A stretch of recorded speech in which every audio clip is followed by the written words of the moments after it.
நாளைக்கான பிரமண பார்த்தீங்கன்னா சோழன் யதார்த்தமா அவங்க ஃபோன் உள்ள ஸ்டேட்டஸ்லாம் பார்த்துக்கிட்டு இருக்கிறாங்க. அப்போ ராகுவோடைய ஸ்டேட்டஸ் பார்க்குறாங்க. அதில் ராகுக்கு வாட்ச் கொடுக்குற ஸ்டில்ல போட்டுருக்காங்க. அதை பார்த்துட்டு சோழன் பயங்கரமாக டென்ஷன் ஆகிறாங்க. இவன் வேணும்னே தான் இப்படி பண்ணுறான், கண்டிப்பாக இவனை சும்மாவே விடக்கூடாதுன்னு ஒரு பக்கம் சோழன் பயங்கரமாக கோவமாக இருக்கிறாங்க. அடுத்து நிலா வீட்டுக்கு வராங்க. அப்போ நிலாவுடைய கையில் சோழன் கட்டின வாட்சை கழட்டிட்டு ராகு கொடுத்துக்கிறாங்க. அதை பார்த்துட்டு சோழன் மறுபடியும் பயங்கரமாக டென்ஷன் ஆகிறாங்க. கொடுத்த வாட்சி வெட்டுப்படுறதை பார்த்துட்டு பயங்கரமாக டென்ஷன் ஆன சோழன் நிலா கிட்ட வேணும்னே கோவப்பட்டு பேசுறாங்க. அப்போ உண்மையிலேயே உங்களுக்கு என்னை பார்த்தா அவ்வளோ கேவலமா இருக்குல்ல, என்னை பார்த்தா உங்களுக்கு அவ்வளோ இலக்காரமா ஆயிடுச்சுல, அந்த ராகு கொடுத்த வாட்ச் தான் உங்களுக்கு பிடிச்சிருக்கா? ஏன் என்னுடைய வாட்ச்லாம் ரொம்ப விலை கம்மியா இருக்கு, நல்லா கெட்டுறதுக்கு அசிங்கமா இருக்கா, அதனாலதான் இந்த வாட்ச் நீ கிழிட்டு போகலையான்னு சொல்லிட்டு நிலாவுடைய வாட்சுக்கு கீழே தூக்கி விசிறி எரிஞ்சுறாங்க. அதை பார்த்துட்டு நிலா பயங்கரமா ஷாக் ஆகிறாங்க. உங்களுக்கு என்ன கிறுக்கா பிடிச்சிருச்சு, ஏன் இது மாதிரிலாம் நடந்துக்கிறீங்க அப்படின்னு சொல்லிட்டு நிலா பயங்கரமா கோவப்படுறாங்க.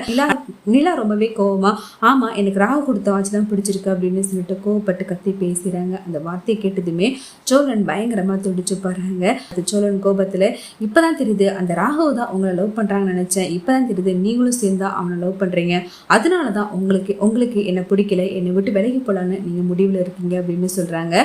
இதை கேட்டதுமே நிலா பயங்கரமா டென்ஷன் ஆகிறாங்க. இதுக்கப்புறமும் என்னை பத்தி தப்பா பேசுனீங்கன்னா அதுக்கப்புறம் நான் சும்மா இருக்க மாட்டேன்னு சொல்லிட்டு சோழன் கூட பயங்கரமா சண்டை போட்டு நிலா கோவப்பட்டு இருக்கிறாங்க.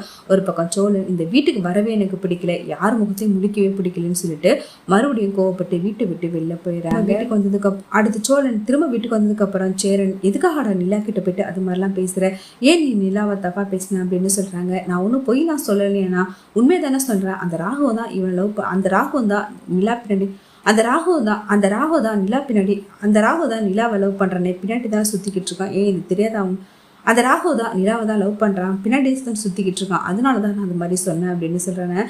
இவ்வளோ நாளும் ராகும் அவன் மட்டும் தான் லவ் பண்ணுறான்னு நினச்சிருக்கேன், இப்போ தானே எனக்கு உண்மை தெரியுது, நிலாவும் சேர்ந்து லவ் பண்ணிக்கிட்டு இருக்கா, அதனால தான் அவளுக்கு என்ன பிடிக்கல அப்படிங்கிற மாதிரி சொல்கிறாங்க. இது கேட்டதுமே நிலா பயங்கரமாக கோவப்பட்டு கத்துறாங்க.